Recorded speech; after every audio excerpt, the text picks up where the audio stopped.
Muy bien, vamos a hablar entonces, a ver, ¿quién se acuerda cuál es la línea temática?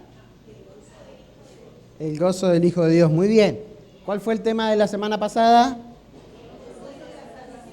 Muy bien. A ver de este lado. ¿Cuál es el tema de hoy? El gozo de servir, muy bien. Entonces, la segunda parte, el gozo de servir. Muy bien. Hay una canción que muchas veces hemos cantado, a ver si se acuerdan cuál es, con este tema. Gozo da servir a Cristo. Una vez me vino a la mente esta canción. Estábamos viajando a una zona en Bolivia que se llama La Chiquitanía. Recibe este nombre por una etnia o un grupo originario que se llama los chiquitanos. Y estábamos yendo hacia una localidad que se llama, un pueblo que se llama Santiago de Chiquitos. Y salimos temprano, habremos salido 5 o 6 de la mañana o antes, todavía era de noche. Y bueno, yendo en el camino, ya teníamos planificado parar en un lugar que se llama San José y allí íbamos a tener el desayuno y de ahí íbamos a seguir nuestro viaje. Que, de paso comento, una de las costumbres allá es desayunar lo que ellos le llaman salteña. Sí que es una empanada, hermana Primi sabe de lo que hablo. Así que si alguna vez andan por allá, busquen una, mis padres también. Busquen una para el desayuno y les aseguro que con una hasta el almuerzo no quieren nada. Bueno, estábamos llegando a ese lugar y íbamos en 2 vehículos y uno de los vehículos empezó a hacer un ruido que no le gustó al conductor, al dueño, que era el pastor de la iglesia, y él dice, siento un ruido raro y buscó un taller mecánico y fuimos hasta allá todos. Y cuando empezaron a escuchar el ruido, el mecánico le dijo, esto es la cadena dentro del motor, y le dijo, mire, ¿por qué esto? Le explicó, y sí, él entendía de mecánica, así que sí, estuvo de acuerdo. Así que, ¿cuál fue el diagnóstico? Este vehículo no puede seguir viaje ni para seguir ni para volver porque no va a llegar. Entonces, la única solución era dejarlo ahí y arreglarlo. Así que el pastor agarró, se fue, se buscó un mototaxi, se fue, no sabíamos qué fue a hacer, volvió en otro taxi, pero ya en un auto, y dijo, muchachos, carguen todo acá porque yo me tengo que quedar hasta que me arreglen la camioneta, ustedes tienen que seguir. Así que nos subimos al taxi, nos fuimos hasta la terminal del pueblo, nos subimos a un minibús y seguimos viaje. Les dijo, bueno, ustedes saben lo que tienen que hacer, así que nos vemos mañana. Allá los van a estar esperando, así que siguen. Y me vino a la mente esta canción, Gozo da servir a Cristo, porque la canción justamente habla de las circunstancias adversas, ¿sí? Obvio que esto no era nada, pero de lo que quiero hablar es de cómo debe ser el servicio a Dios, cómo debe ser el servicio a las personas y el gozo que esto puede producir. Y digo puede porque muchas veces en el servicio no tenemos gozo. Y voy a entrar en tema. Servicio. Bueno, allí busqué una definición de diccionario y dice, un servicio son un conjunto de acciones las cuales son realizadas para servir a alguien, algo o alguna causa. Dice, los servicios son funciones ejercidas por las personas hacia otras personas con la finalidad de que éstas se cumplan con la satisfacción de recibirlos. Yo agregué algo más. Dice, servicio desde la perspectiva bíblica es una acción que beneficia a otra persona y da gloria a Dios. En los ejemplos que vamos a ver, quienes sirvieron se desprendieron de cualquier gratificación con tal de alcanzar su meta. Les invito a que oremos antes de comenzar. Amado Padre, queremos darte las gracias por este tiempo. Te doy las gracias por cada uno de los hermanos que está aquí en esta mañana. Quiero rogar que tu Espíritu nos dé el entendimiento para poder comprender tu palabra y aplicarla a nuestras vidas. Pongo este tiempo en tus manos, Señor, orando en el nombre de Cristo Jesús. Amén. Servicio. Y vamos a ir viendo en principio algunos ejemplos de personas que sirvieron y desde luego el ejemplo más claro es el ejemplo de Jesús. Por favor, vamos a ir al libro de Filipenses, capítulo 2. Ahí hay varios versículos, así que si los quieren ir marcando y buscando, nos va a ayudar bastante.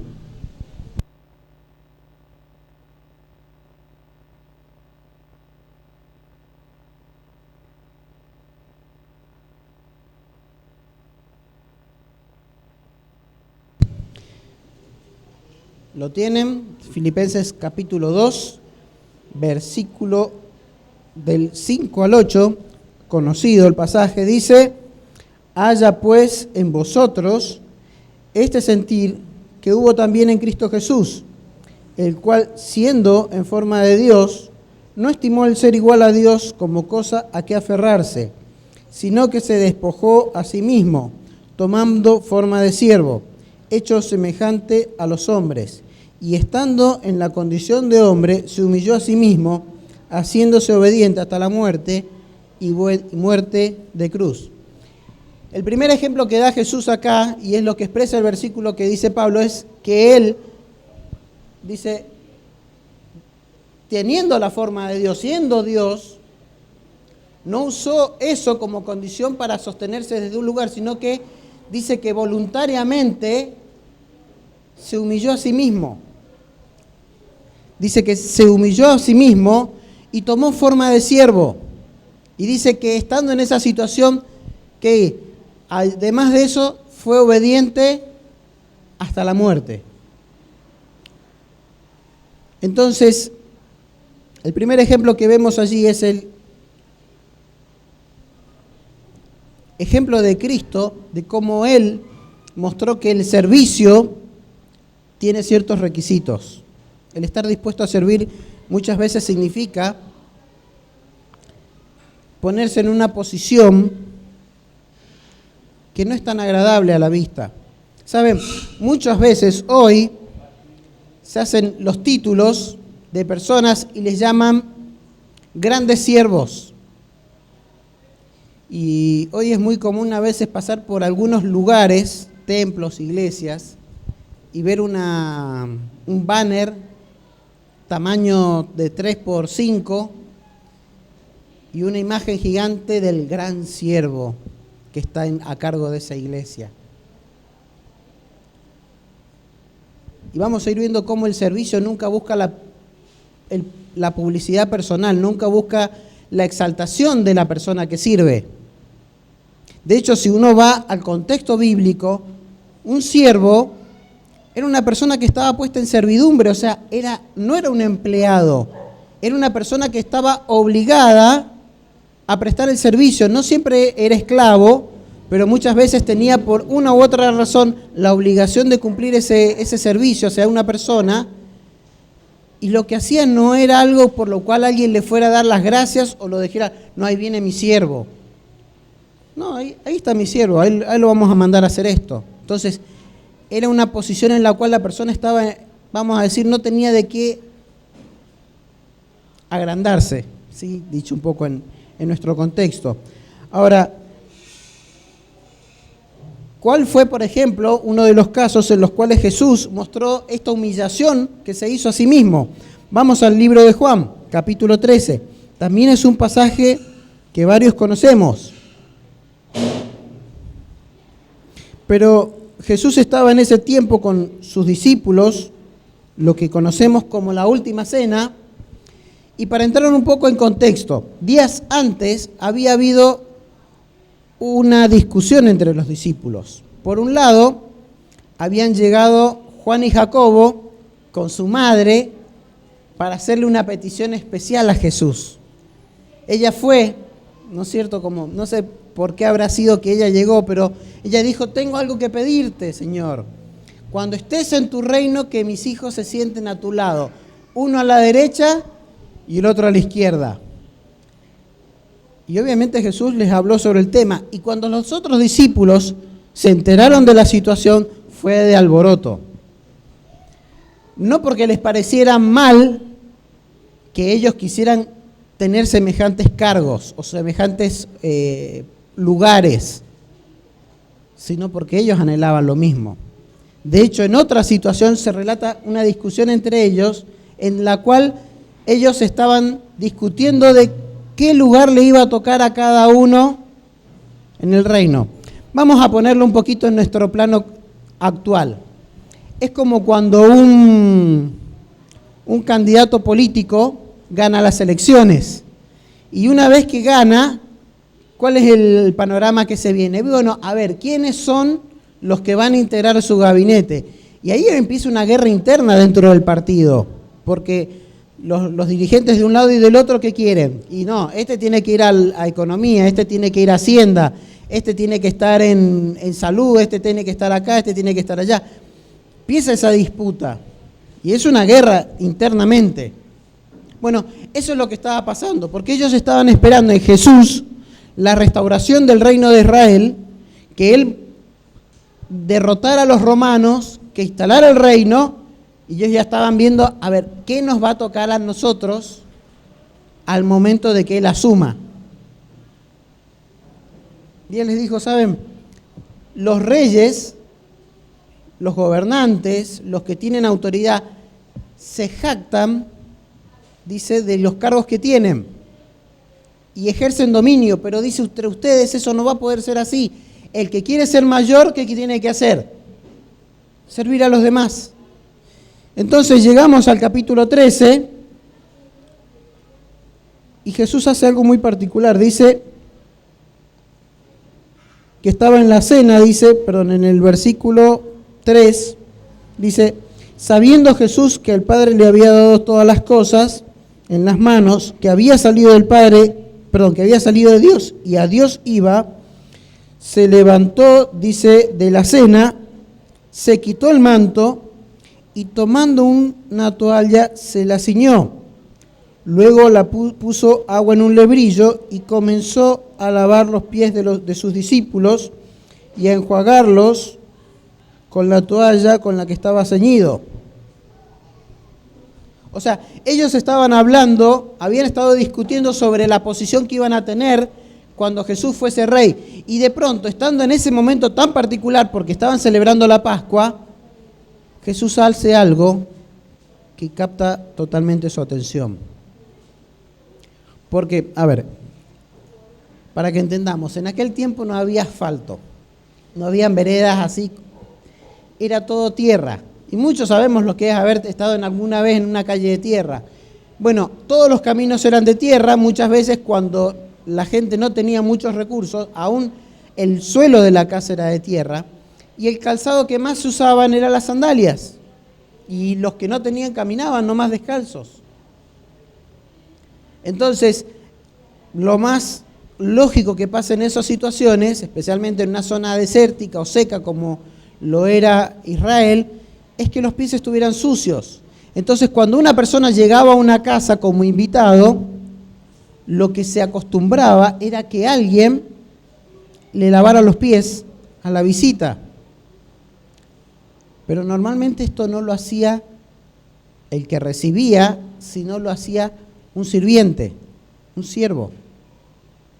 De hecho, saliendo un poquito del tema, Jesús había ido a la casa de un fariseo y estando con él, en un momento entra una mujer que llora a sus pies y el fariseo dice, ay, si supiera él quién es.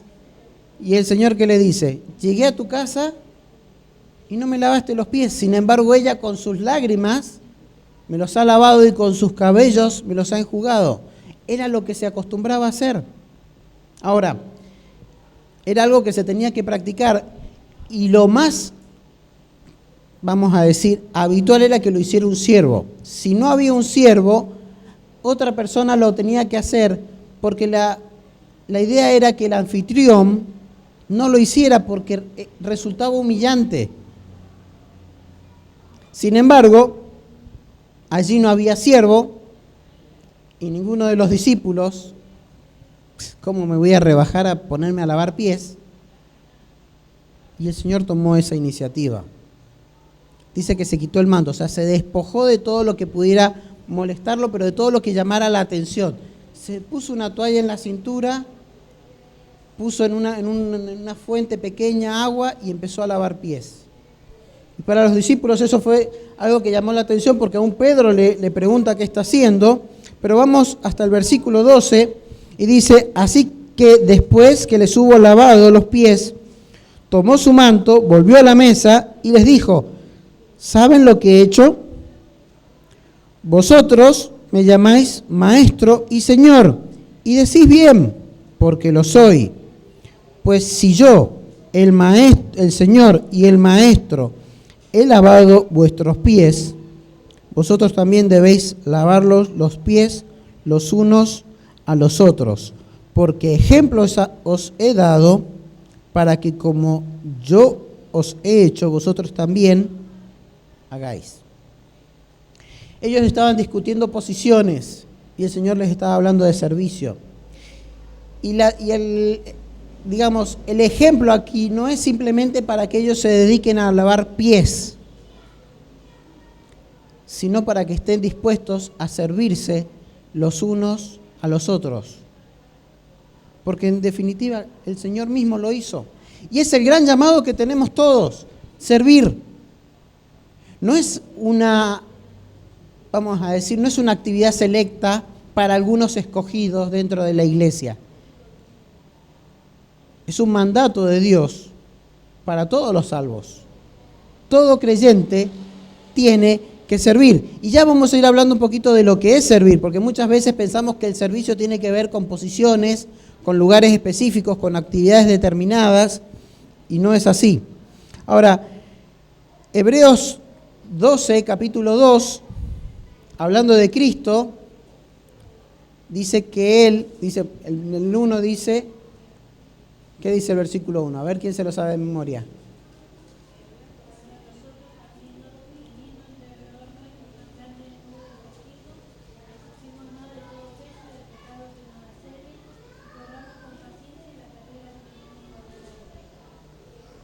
Ok, y dice el 2, puesto los ojos en Jesús. Dice, el autor y consumador de la fe, pero dice algo especial, dice, el cual, por el gozo puesto delante de él, sufrió la cruz, menospreció lo oprobio y se sentó a la diestra del Padre. Pero él dice, por el gozo que estaba puesto delante, por el gozo que ya estaba viendo. Y como habíamos leído en el primer versículo, en Filipenses, dice, se había hecho obediente hasta la muerte y muerte de cruz. O sea, por ese gozo fue obediente. Y por ese gozo, y por esa obediencia, mejor dicho, fue que alcanzó el objetivo. Y fue por eso que dice, y se sentó a la diestra del trono de Dios. Como decía al principio, en este mundo, el servicio no produce una gratificación especial. Sin embargo, y ya vamos a llegar a ese punto, en la eternidad sí. Porque el Señor hasta el final sufrió por causa del servicio. Pero una vez que cumplió todo lo que tenía que cumplir, volvió a los cielos y se sentó. Y el concepto de que Él se haya sentado significa que todo lo que tenía que hacer, toda la obra, fue cumplida. Es la idea de decir, ya acabé, me siento, ¿sí? Ya no hay una obra para seguir. Ahora, vamos a ir al ejemplo de Pablo en 2 Corintios capítulo 12, versículo 5.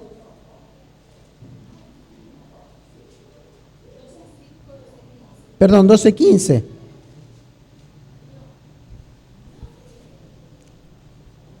Pablo habla del gozo que tenía por el servicio y del amor porque lo hacía, y dice, y yo con el mayor placer gastaré lo mío, y aún yo mismo me gastaré del todo por amor de vuestras almas, aunque amándoos más, sea amado menos. Entonces, allí Pablo habla de una entrega absoluta por el ministerio y sin esperar nada a cambio.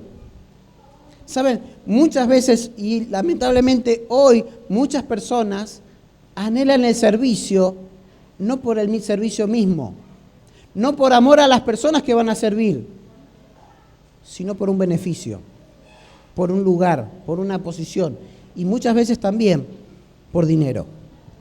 Me contaba un hermano de un miembro de su iglesia que había ido a otro país, a un seminario, para estudiar la palabra del Señor.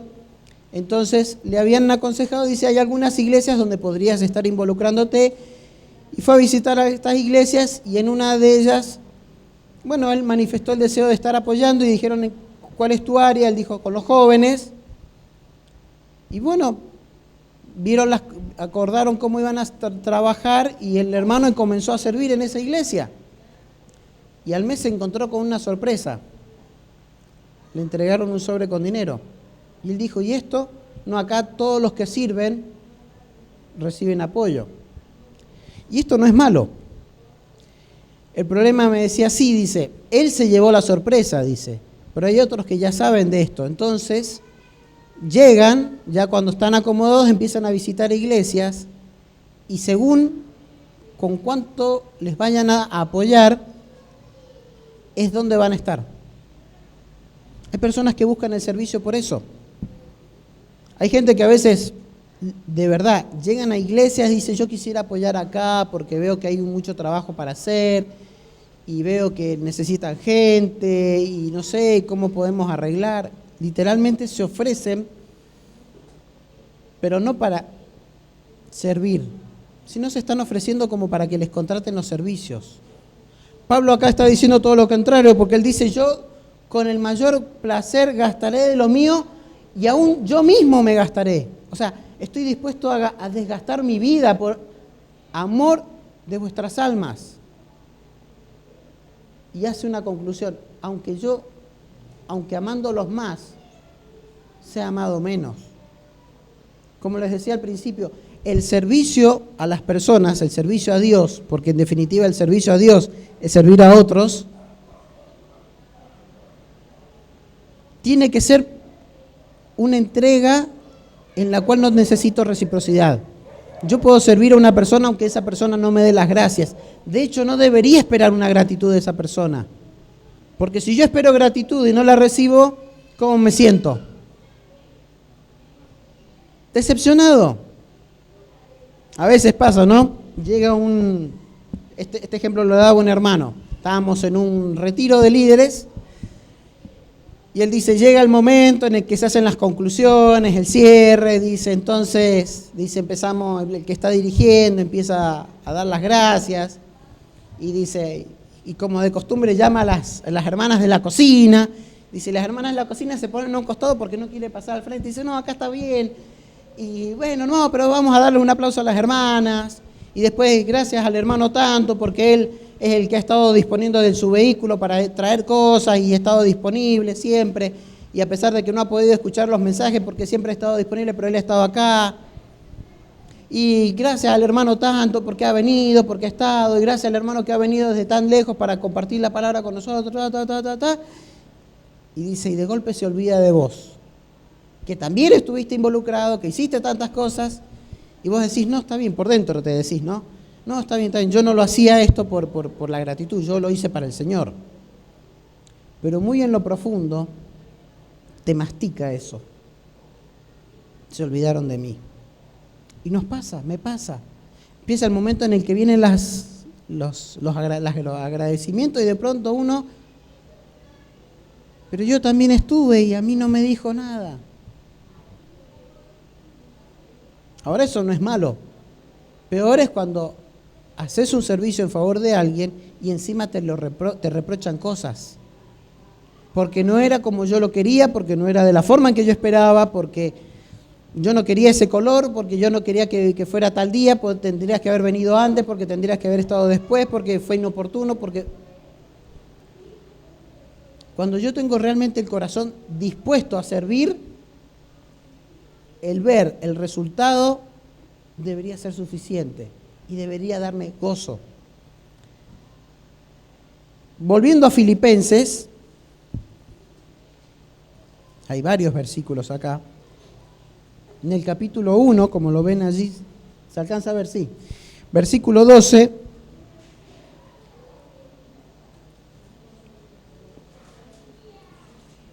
dice, quiero que sepáis, hermanos, que las cosas que me han sucedido han redundado más bien para el progreso del Evangelio, de tal manera que mis prisiones se han hecho patentes en Cristo, en todo el pretorio y a todos los demás.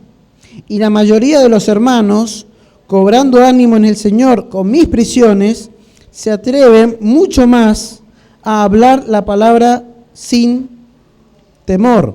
Y dice, algunos a la verdad predican a Cristo por envidia y contienda, pero otros de buena voluntad. Los unos anunciando a Cristo por contención, no sinceramente, pensando añadir aflicción a mis prisiones, pero los otros por amor, sabiendo que estoy puesto para la defensa del Evangelio. ¿Qué pues? Que no obstante, de todas maneras, o por pretexto o por verdad, Cristo es anunciado. Y en esto me gozo y me gozaré aún. Pablo estaba preso. Y ojo, estar preso en ese tiempo no es como hoy. Allí no habían organizaciones de derechos humanos yendo a ver en qué situación estaba el detenido. Muchas veces las prisiones eran calabozos profundos en un subsuelo, húmedo, oscuro, sucio, sin baño. Los presos tenían que ver cómo iban a... O sea, si nadie les llevaba con qué comer, podían pasar hambre por días hasta que alguien les diera algo. Pablo había pasado por estas situaciones. Pablo había estado preso por mucho tiempo después de haber estado en Jerusalén. Y él dice, hay gente que quiere afligirme, ¿qué? Anunciando el Evangelio por contienda. O sea, hay gente que sirve por competencia, para ver quién es mejor que el otro. A ver quién es mejor que yo, dice. Pero por el otro lado, hay gente que con todo esto se ha animado a salir a predicar. Y dice, y acá y son testigos, dice, porque Pablo, donde estaba, predicaba. Estaba en la cárcel, predicaba. Estaba afuera en la calle, predicaba. Estaba con judíos, predicaba. Estaba con gentiles, predicaba. Ninguna situación era un obstáculo para presentar a Cristo. Y él les dice que muchos se habían animado por eso. Y al final dice, bueno, algunos lo hacen por cuestiones carnales, tienen motivaciones erradas, otros tienen las motivaciones correctas. Pero ¿saben qué? El Evangelio es anunciado. Y en esto me gozo y me gozaré. O sea, el servicio no tiene que ver con quién lo hace o si lo hago yo, si depende de mí. Muchas veces hay personas que buscan notoriedad y preeminencia y estar en el lugar de dirección y ser el que está a cargo de todo y el que dirige y el que hace y el que concluye. Pablo no tenía esa expectativa. A él le daba más gozo que hubiera más personas predicando. Y esa debe ser la motivación y lo que nos debería dar gozo, ver a otros haciendo la obra. A mí me da mucha alegría porque por muchos años, habiendo trabajado con los niños en OANSA, y uno en el principio ve resultados pequeños y es muy de a poco y como que pareciera que en esto no se llega a ningún lado. Y esos niños hoy son jóvenes y están sirviendo al Señor. Y a mí me da gozo. Y doy gracias a Dios porque me usó y nos usó a los que estábamos en el ministerio para formar esas vidas. Y no importa si el ejemplo que siguieron es el mío o es el del otro o el que sea. El gozo es que siguen sirviendo. Ayer hablábamos con los varones. Pablo le decía a Timoteo, lo que has aprendido, esto tienes que enseñarle a otros para que lo enseñen a otros. El servicio no muere conmigo, la obra no muere conmigo, continúa en otros. Y yo tengo la responsabilidad delante de Dios de reproducir eso en otras personas. Y Pablo estaba gozándose por eso, porque muchos de los que estaban sirviendo estaban siendo motivados por él y muchos estaban siendo desafiados por la situación de Pablo.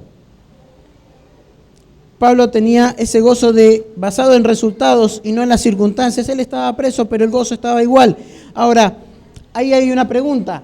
¿Cómo vivir esta vida de servicio y de gozo de servicio? Y en el capítulo 2, desde el 1 hasta el 4, ¿qué dice?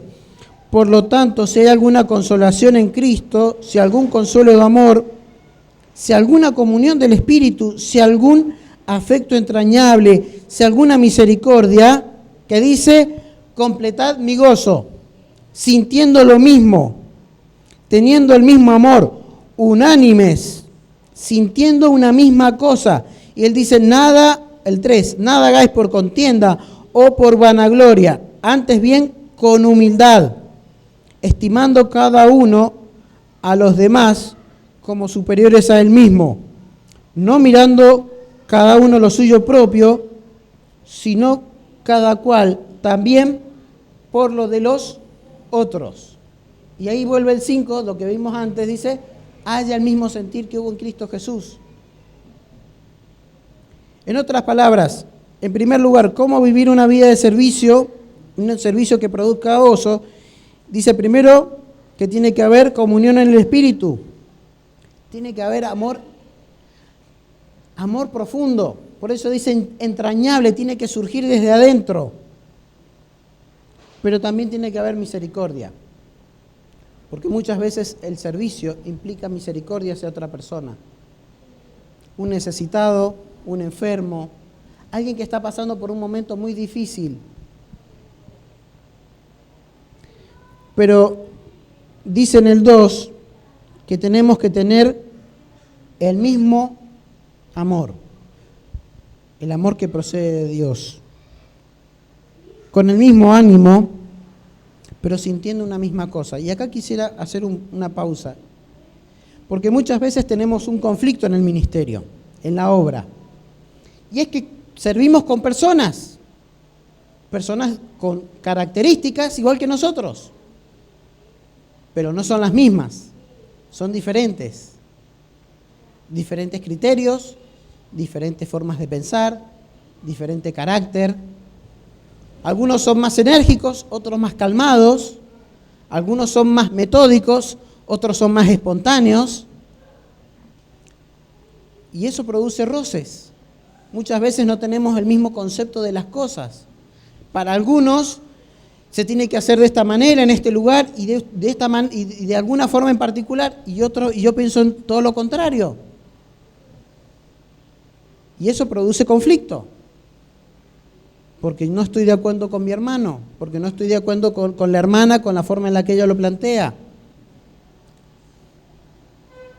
Y no tenemos que estar necesariamente de acuerdo en la forma de pensar de cómo se debe hacer. Pero hay algo que sí debemos estar de acuerdo, y es lo que dice acá. En cuanto al ánimo, en cuanto al amor y en cuanto al sentir. No al sentimiento del sentimentalismo, sino al sentimiento que procede de Dios. De cuál es el objetivo del que lo vamos a hacer. Y ahí es donde obviamente tiene que nacer el acuerdo de decir, ok, vamos a hacerlo como vos lo decís. O vamos a hacer esto acá así, pero en esta parte vamos a hacer de esta forma porque es más práctico o más conveniente. Y la Biblia no nos llama a ponernos de acuerdo en el pensamiento. No podemos proyectar el pensamiento único. Lamentablemente muchas veces hay roces porque queremos que todos piensen como yo. Es que como yo lo digo, entonces buscamos eso, el pensamiento único. Y no tiene que ser eso, sino tiene que haber un mismo sentir, que es el de servir a las personas.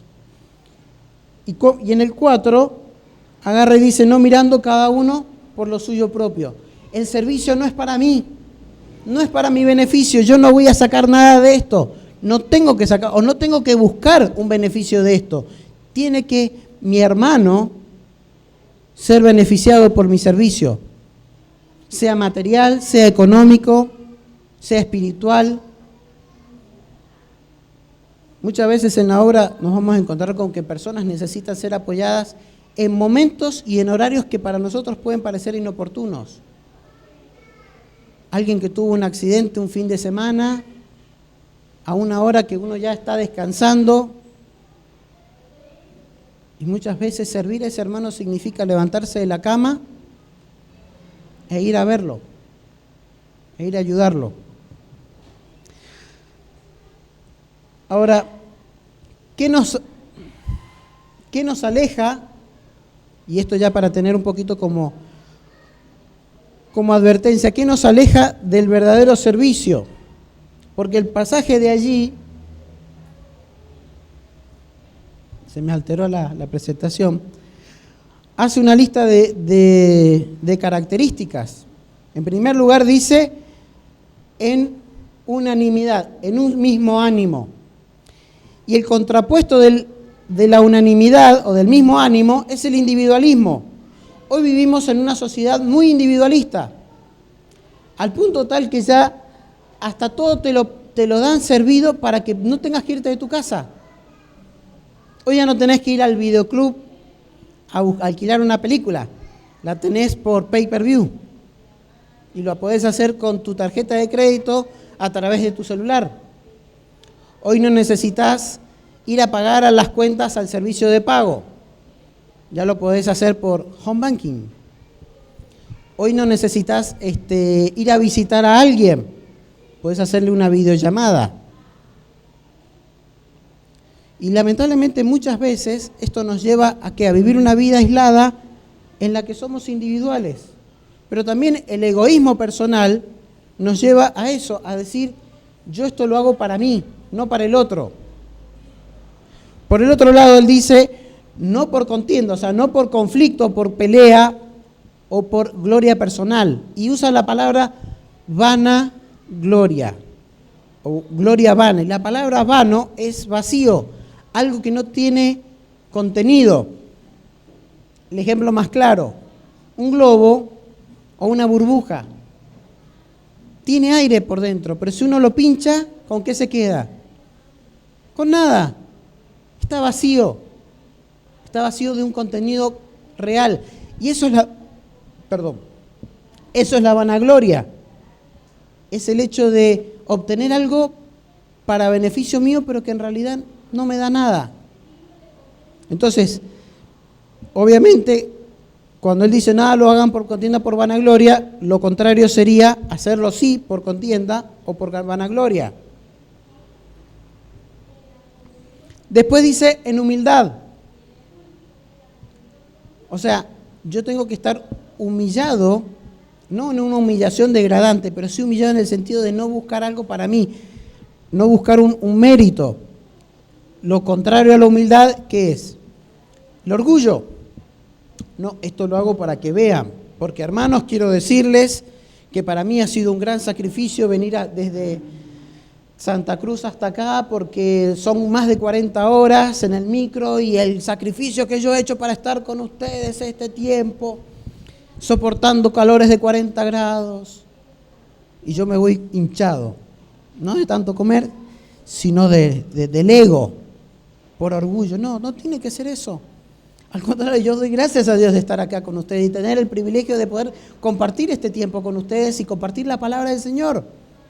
No para decir, no, es que soy muy humilde. Nadie es humilde al 100%. El orgullo viene con el paquete, es parte de nuestra. Y el orgullo nos aflora solo. Lo dejamos y se dispersa, como la maleza. Pero la humildad tiene que ser cultivada y cuidada. Y él dice, háganlo con humildad. Después dice, considerando a los demás como superiores a él mismo. O sea, en otras palabras, sirviendo al hermano como si él fuera una persona más importante que yo. No necesariamente tiene que serlo, pero mi visión hacia él tiene que ser considerándolo de esa forma. Cuando estaba en el Instituto Bíblico en Monte, a cada alumno nos asignaban un grupo de lavado y servicio para las mesas, para el tiempo de la comida. Y en una semana nos tocaba servir las mesas, levantarlas, limpiarlas y dejar todo en la cocina, y a la semana siguiente nos tocaba lavar los platos. Y nuestro jefe, Diego, se llama todavía, vive, él decía, tenemos que hacerlo, y nos usaba este versículo. Piensen en lo siguiente, dijo, estamos sirviendo a los hijos del Rey de Reyes. Estamos sirviendo a los hijos del Rey. Con esa actitud tenemos que hacerlo. Y esta es la actitud con la que deberíamos hacerlo. Y lo opuesto es la altanería, la exaltación personal. El que pareciera que yo te estoy ayudando como un beneficio de mi misericordia hacia tu persona.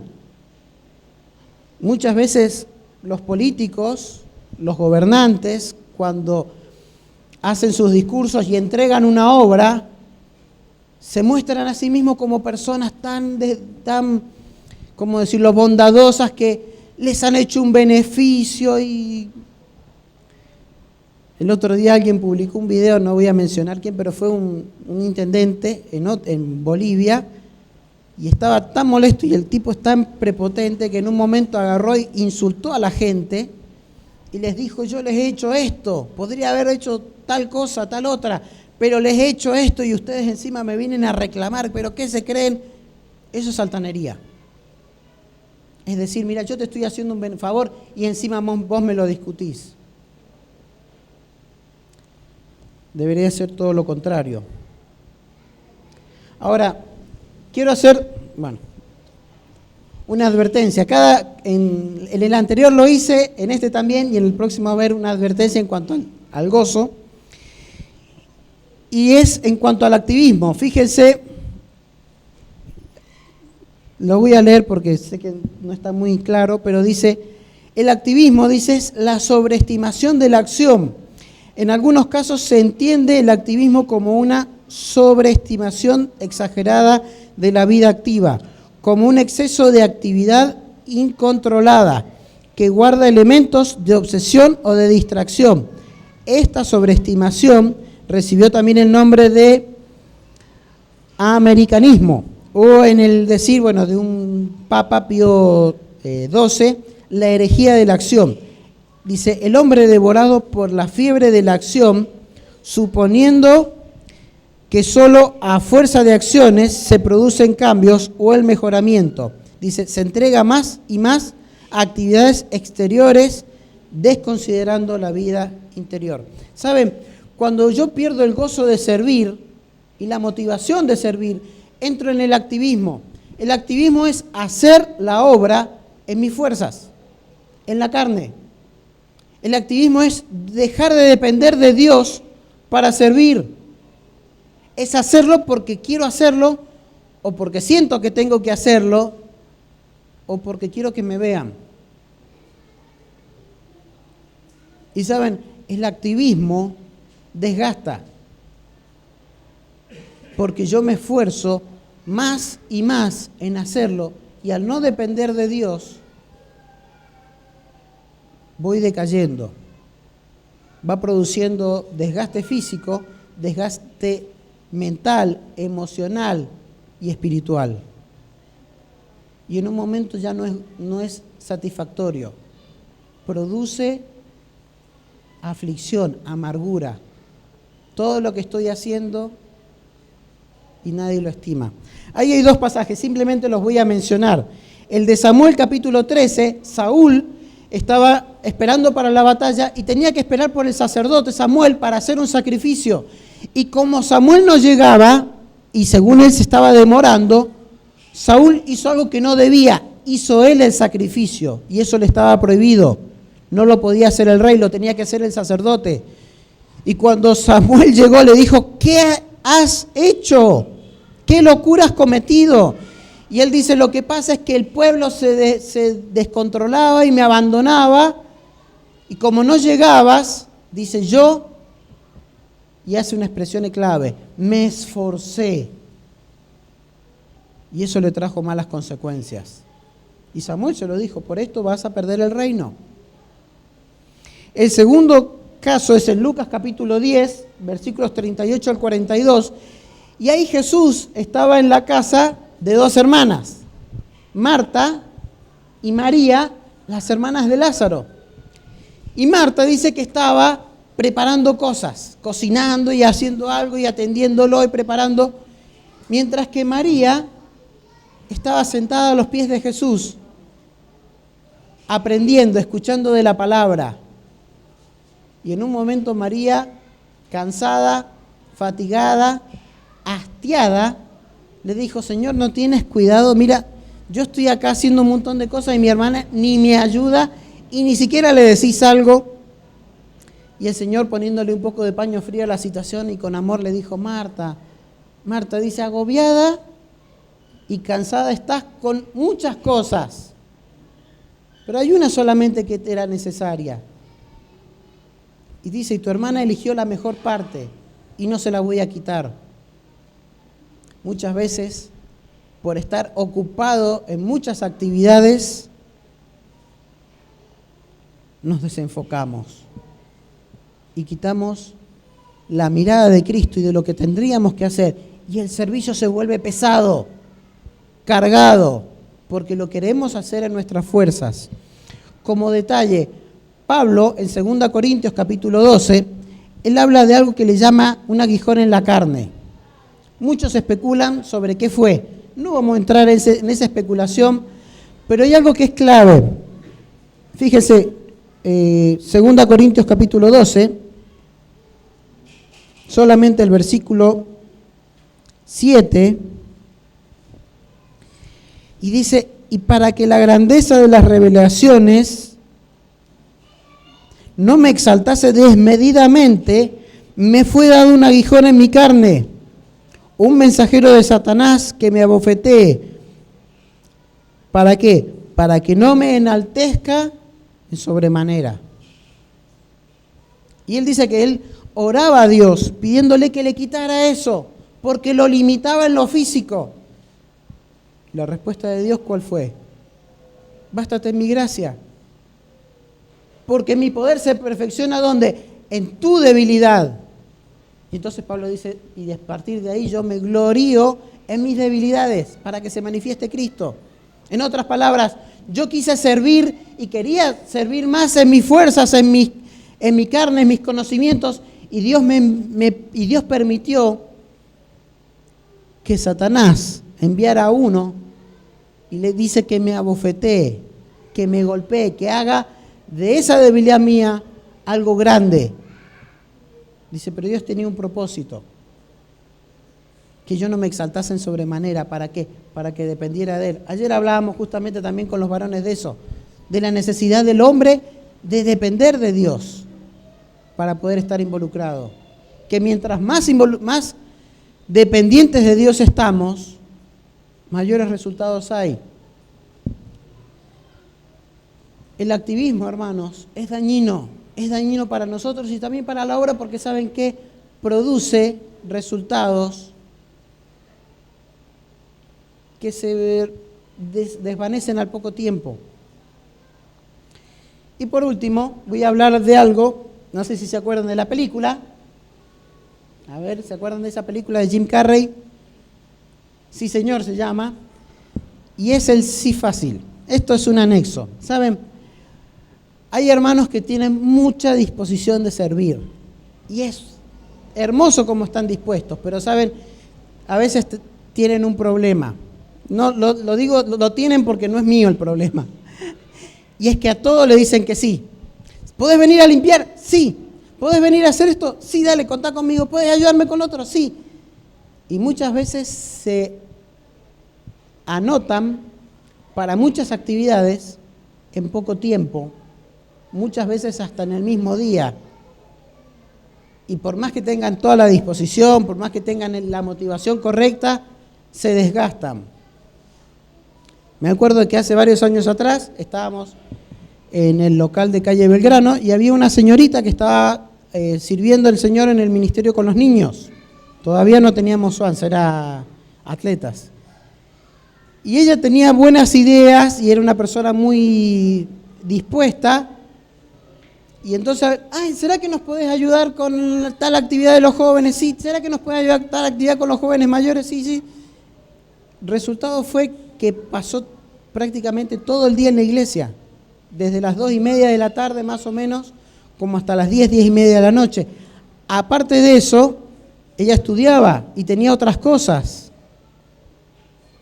Y empezó a entrar en eso, de estar en todas las actividades y ayudar en todas las cosas. Y el resultado fue que en un momento su cuerpo dijo, basta. Y tuvo, no sé cómo que se llama, creo que es fulmenage o algo así, que es como un pico de estrés. y no podía hacer nada. Y su familia, que no era creyente, dijo, bueno, no vas a ir a la iglesia hasta que te recuperes. Y eso fue lo que pasó, no la vimos creo que por 2 semanas. Pero eso aparte dejó un mal testimonio para con su familia, porque parecía que nos estábamos aprovechando de ella y de su disposición. Bueno, hermano, si usted padece de este problema, tiene que empezar a ordenar sus cosas en cuanto al servicio, a decir, a esto sí y a esto no. No es que le diga que no a todo, pero sí ver en qué soy realmente útil. Porque hay gente que quiere, como dice el dicho, escoba nueva, barre bien. Y hay veces que llega una persona nueva a la iglesia y ya quiere estar en todo, y con los jóvenes, y con los niños, y con la escuela dominical, y con la actividad acá, y vamos a hacer esto y esto y esto. Claro, quizás nosotros no tenemos tantas actividades, pero hay iglesias que tienen muchas actividades, y hay gente que se mete en todo, en todo, en todo, en todo.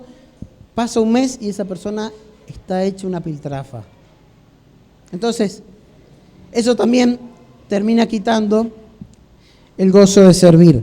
Hermanos, servir al Señor es algo gratificante.